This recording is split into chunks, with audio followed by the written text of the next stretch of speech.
Well, you I ever have no idea. Well, like I said yesterday, even though I don't want to talk about it, but like politics, you know, I don't act like I understand. I try to understand, but I, you know, kind of keep a distance from it. I don't take part in discussions. I don't, you know, unlike most people, I keep my opinions to myself. A lot of people just seem to take that whole aspect and that whole part of life like a lot more seriously than they do their everyday life.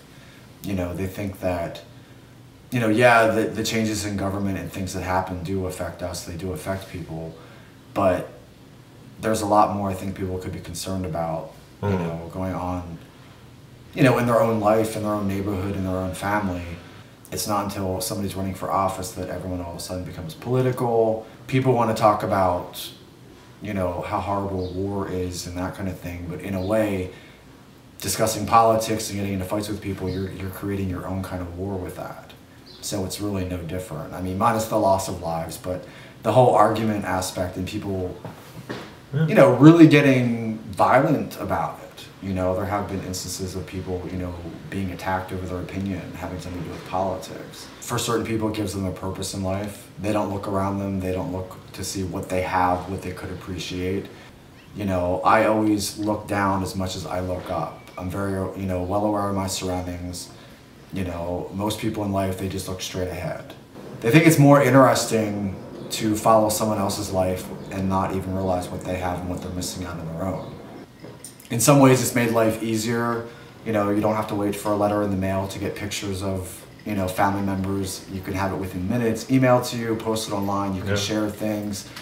You know, for me personally, it allows me to keep in touch with friends, people who live out of state, out of the country. You know, it's a good way to voice your opinion and also let people know and become aware of different causes and things that are going on in the world. You know, for me, preferably, you know, the good things. The downside of it is there's too much information out there.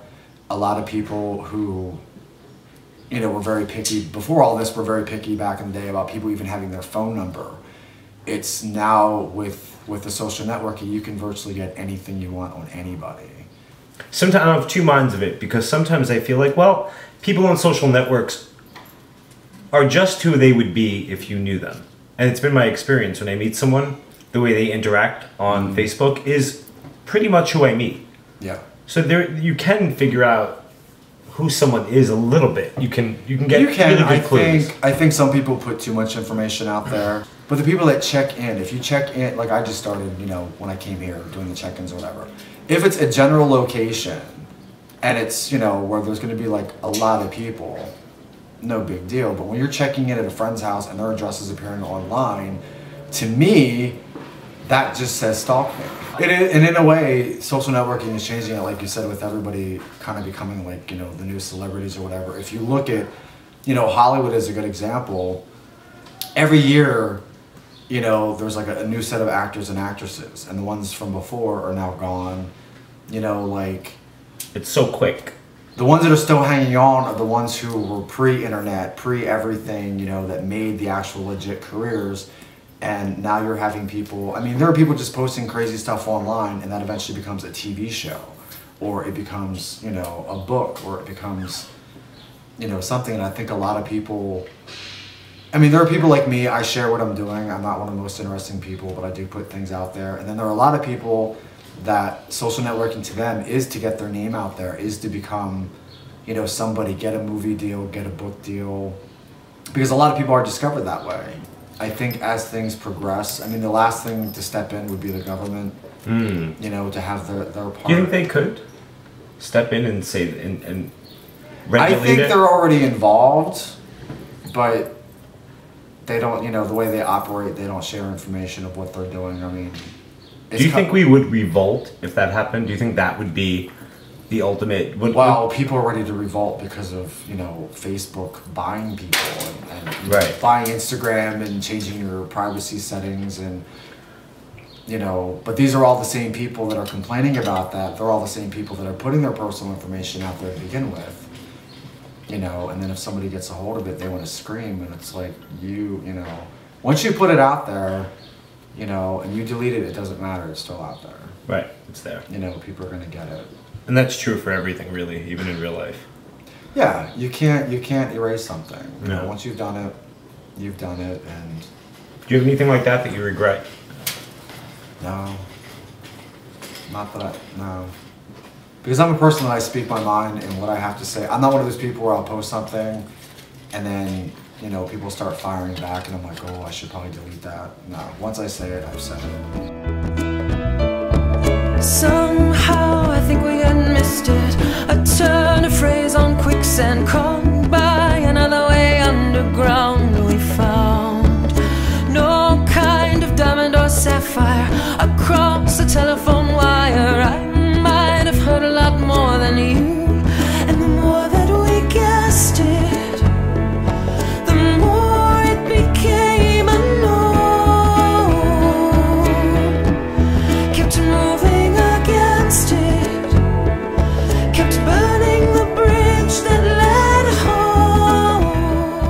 Believe it or not, I mean, I have faith in the people. I really do. And I know a lot of people don't have faith in people. They don't have faith in the world. And it's, you just have to have that mindset. You have to want to hear the good things. You have to want to, you know, go looking for them, or, you know, find it for yourself. But why are so many of us skeptical of kindness? You see that on, you know, especially on Twitter, like someone has died and they're not, you know, they're like well and alive. People love to feed off of bad news, and they love to read something. I mean, some of the stuff that's posted on Facebook or posted on Twitter is equivalent to like the tabloids. Whether it has to do with a celebrity or not, it could just be with everyday life.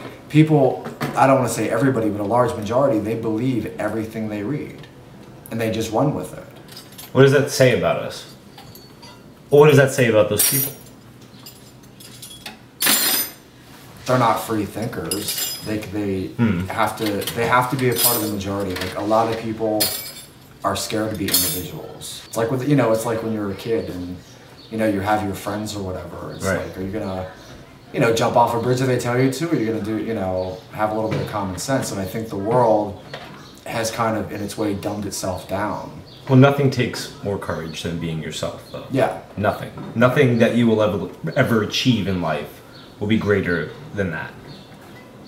But most people won't even do that. Everyone has a life, everyone's doing something, but if you're spending time, you know, with your tabloid stuff or worrying about everybody else, you really don't have a life, because you're not enjoying what you do. You're not contributing. No, you're just not, you know, you're not appreciating, you know, what you have. To me, it would be doing what you want without worrying about what other people think. Do you consider yourself free? I do. I do. I do whatever I want to do. You know, I enjoy life. I'm free to. I don't feel like I'm in a prison or I live a prison life. A lot of people feel, and I mean, I understand it, where they're coming from, but I don't feel tied down to anything. What role does your faith in people play in your life, in the sense of freedom? It helps to give, you know, to allow me to have a positive attitude. I mean, I have my days where, you know, I'm down and I'm stressed about something, but, you know, overall, just to have, you know, a positive attitude in life. And I get that from people. I absorb other people's energy.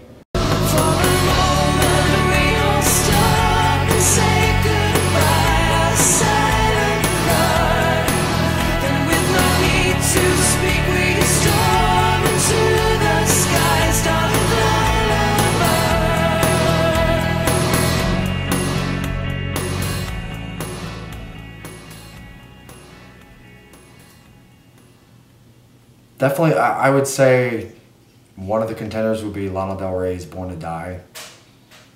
Would be one. Probably for like the more dramatic type parts of my life. As far as my everyday life, the Jonestown's Massacre, Let's Go Fucking Mental. I actually listened to that on the subway, train, metro, whatever you call it. That came on as soon as the doors closed and I sat down. That would definitely be one, you know, one of them. Music really is the only art form that can unite people. Yeah. Everything else tends to divide. In many Everything ways. else seems to hold people's attention for a certain point, and then It move doesn't on. last. I mean, music's the same way. Somebody comes along, they're like the next hottest thing or whatever, but it's like... But I'll remember if they had one song in particular. Yeah. And there's a lot of emotion. I'm a very in-tune person with emotion. There are songs that... A lot of songs, you know, I can feel the emotion in the song, and it's like I pick apart, you know, each piece of it. I don't just listen to it, oh, that was a great song. I will listen to it one time and I will hear only the vocals, and I'll, you know, hear every single lyric. Then the next time I'll hear differences in the background music, and, you know, you have a feel, you know, a feel for it. I think it's one of the most amazing things in the world. When the night falls, I'll cover my eyes. If the sky falls, I'll show you where to hide. If I borrow your courage to stand, I can follow you.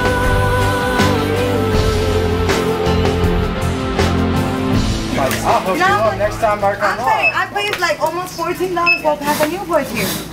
And they used to, in Puerto Rico, you get them for like $3.75, $4. Like, I could park around the corner and get some good shit a little cheaper.